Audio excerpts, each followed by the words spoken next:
Good afternoon, folks. Welcome back to the channel. So much stuff going on at the moment, but something that's really caught my eye is the validators situation that's playing out.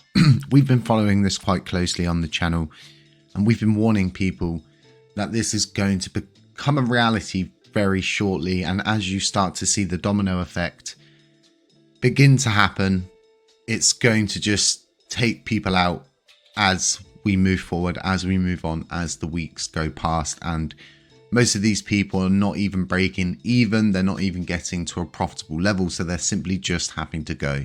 We can't run here. We don't even have a active set anymore. So what that means is there's 130 validators in the active set which provide consensus and are rewarded for doing that.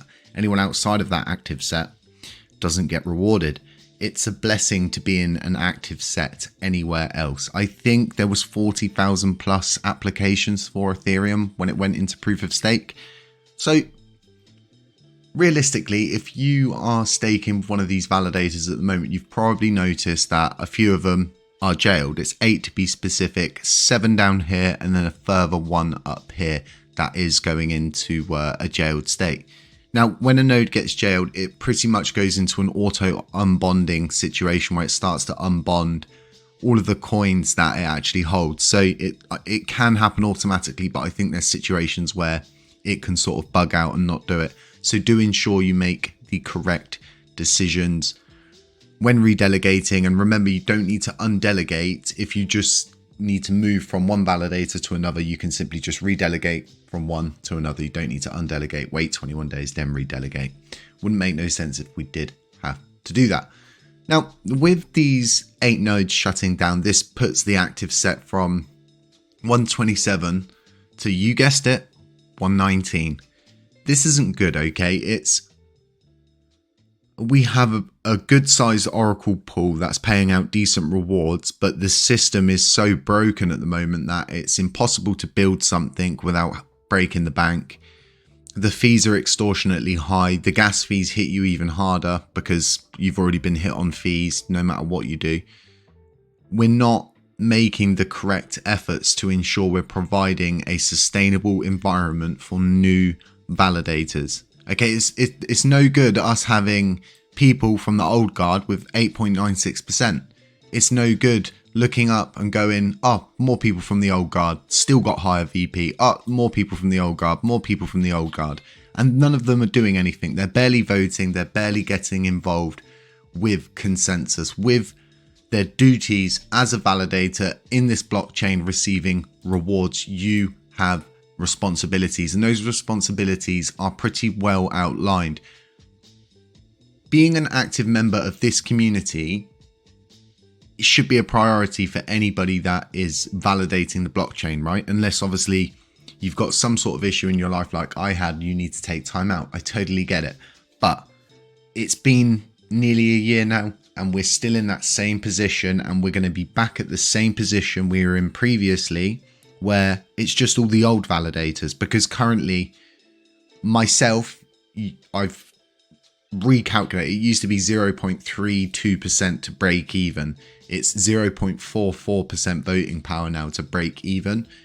And we're just simply not making the blockchain interesting. No one wants to come here and validate. No one wants to come here and build. And it's just not helping the situation. And for myself, right, I should be realistically, I should be doing a video like all other YouTubers' response to this would be, oh, you know, like egging it on, because they simply understand that less validators on the blockchain, more rewards for the remaining validators. So this benefits me, but it doesn't, because I don't see any of this as a benefit. What I see as a benefit is correct deployment of resources towards the community, towards validators, towards project and utility that are on the chain, that are here. You don't need to go look for any. Support the ones that are here. They'll start to flourish. Other projects will see that projects here are flourishing. Validators will see that validators here are flourishing. And guess what they're going to do? Of course, they're going to want a piece of the pie. They want to come over. They're going to want to be part of something interesting, something that's moving forward, something that looks sustainable, safe, welcoming and warm, like a nice warm log cabin fire on a winter's evening. everybody knows now that, you know, validators are being jailed, which is just them simply shutting down. This is a key sign as to the health of the validator set. We just have so many different nodes that just can't seem to get out of the mud. But these larger nodes, they seem to be doing absolutely fine. And this voting power, it means so much to our community, because this actually gives us the ability to have say and sway, but we're not seeing that. All I can simply say to people is delegate carefully. We were in a position at the beginning where we would explain to people about spreading your delegations, but as it stands now, it just seems the majority of the LUNC coins are either owned by these nodes and they're simply self-staked to themselves in a manner, or the majority of the LUNC community is simply deciding we're going to delegate with the old guard, we trust them more, we like the decisions they make, we like the fact that they don't vote. But I just don't see that. So I feel like it's just become a war of attrition, and these folks had a huge amount of time to build up LUNC, right? Because before any of us could join as validators, it was just them, and they were getting rewards the whole time. And if all nodes were getting around, what, 80 million every month, and they weren't doing anything with that until they started burning. So all of those coins before, right, it's like a self build up. And the even worse thing, right, is a lot of these nodes have suffered from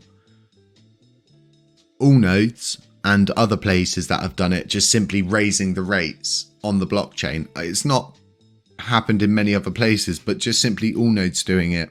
So many people base their businesses around renting their infrastructure from all nodes, and then for them to go, well, it's not $480 a month anymore, it's $2,800, and then going from $2,800 to $2,000 a month, and it's just like, so you can imagine why these folks are just simply can't run anymore.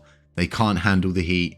They can't handle the stress of what is being put on them consistently. And it's the same for us here. People are asking about the auto compounding feature that we provided. We simply are paying, it was like a couple mil every 30 to 40 days, something silly like that at one point. That's how much we were paying out in fees for that feature. And it's just, we're not the ones who make these changes. In fact, we voted no for those specific changes that would adjust the gas fees in that manner. I've always wanted to see the gas fee slider. So hopefully, and there's been a lot of hopefuls recently, but honestly, hopefully this becomes a warning signal in the sky, really bright, to get support to where it needs to go. Support utility, support validators that are actually making the effort and bringing all of this different awareness to LUNC as a cryptocurrency. It makes me very sad to see the different nodes shutting down, and that we are going backwards in a sense that all this work to get all of these different people to validate the blockchain, for them to just simply be back at square one where they started. The blockchain seems to be heading back to square one where it started. People are arguing with each other. No one wants to meet in the middle. And it just seems everything's gotten stupidly crazy. And I think a lot of people have put up their commission. As you can see, a lot of people are at 10% now. That seems to be more of the norm. We've stayed at 5% just to stick by our word. But I totally understand why everybody else is doing it, because the running costs of a node and need to burn and all of the other things that come with running a node, it's not cheap. It takes time. Even if you're renting the infrastructure, there's still so much work you need to do. And we work every day to just try and get new delegates, get people to support, get people to try and understand why supporting specific people is probably going to help excel the blockchain in the future. Folks, that's all I've got for you this afternoon. Stay safe, stay humble, stay aware, have a deep think about what's going on and how we can better remedy this situation and try get voting power to where it needs to go so we can have a better say and sway over this blockchain. Stay safe, stay humble, stay aware, and I will catch you in the next one.